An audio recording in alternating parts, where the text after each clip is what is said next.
Assalamualaikum warahmatullahi wabarakatuh. Nama saya Novali Wahyuni. Saya dari kelas karyawan B1. Di sini saya akan mengulas kembali materi yang sudah disampaikan oleh Pak Ghazali mengenai al-Islam kemuhammadiyaan. Muhammadiyah secara lugha, Muhammadiyah itu artinya pengikut Nabi. Nabi di sini adalah Nabi Muhammad SAW.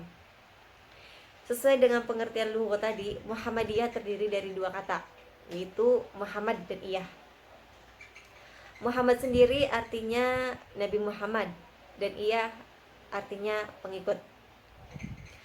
Maka selaku pengikut Nabi Muhammad, Muhammadiyah memiliki tanggung jawab yang besar. Salah satunya, kita sebagai pengikutnya bisa menjadi pengikut-pengikut yang setia terhadap beliau dalam konsep ajaran syar'i, dan kita bisa mengikuti sunnah-sunnahnya sesuai apa yang dicontohkan oleh beliau.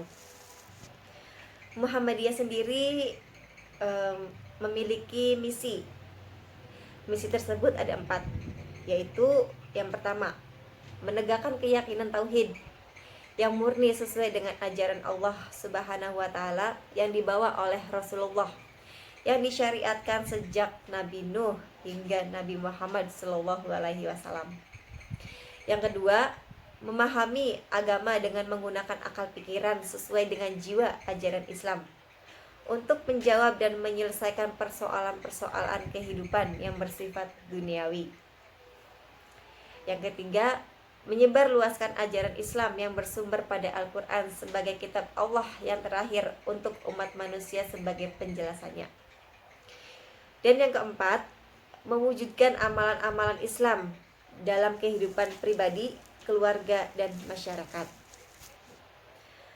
Muhammadiyah sendiri harus dijadikan pedoman oleh diri kita sebagai warga Perserikatan Muhammadiyah.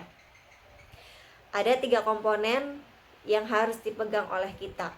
Yang pertama adalah ucapan diri kita selaku umat Islam. Nabi Muhammad SAW adalah manusia mulia yang dari ucapannya itu bisa menyentuh kolbu dan hati seluruh umat manusia. Tentunya kita sebagai umat Islam harus menjaga ucapan kita yang sesuai dengan syariat Islam, agar ucapan yang kita keluarkan dari mulut kita bisa menjadi ucapan yang beretika. Contoh yang diucapkan oleh Rasulullah SAW tentu semuanya mengandung makna yang sangat luar biasa.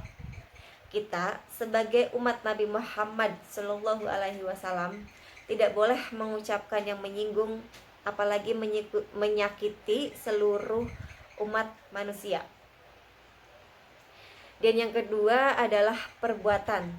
Tingkah laku kita juga harus beretika, karena Muhammad SAW itu sendiri adalah manusia yang tingkah lakunya ditata dengan etika dari pikiran kita, mata kita, mulut kita, tangan kita, kaki kita, dan semua yang dilakukan oleh kita tentunya harus mengandung adab.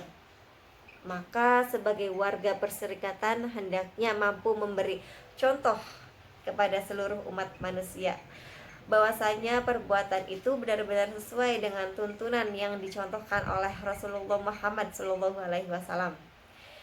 Dan yang ketiga, bahwasanya kita selaku pengikut Rasulullah Muhammad SAW, apapun yang ditakrirkan, apapun yang diisyaratkan oleh baginda Rasulullah Muhammad SAW itu tentunya menjadi hujah. 3 hal ini harusnya dapat kita petik, dapat kita ambil hikmahnya, agar ucapan kita, anggota badan kita, dan takrir kita ini benar-benar menggambarkan ikut Rasulullah Muhammad SAW yang didasari dengan nilai-nilai keimanan yang benar, apa yang dituntunkan oleh beliau sesuai dengan Al-Quran dan sunnah-sunnahnya. Dengan materi tersebut yang sudah saya jelaskan, kita selaku warga Muhammadiyah di dalam mencermati apa yang dicontohkan oleh Rasulullah Muhammad SAW di dalam kehidupan sehari-hari agar dengan apa yang sudah kita ucapkan menjadi referensi bagi kita semua. Referensi tersebut yang dapat kita contoh dari Rasulullah Muhammad SAW adalah yang pertama, Rasul rajin beribadah kepada Allah. Sebagai umatnya, kita harus mencontoh Rasul yang selalu rajin beribadah kepada Allah dalam segala hal. Yang kedua, Rasul orang yang jujur, tidak pernah berdusta.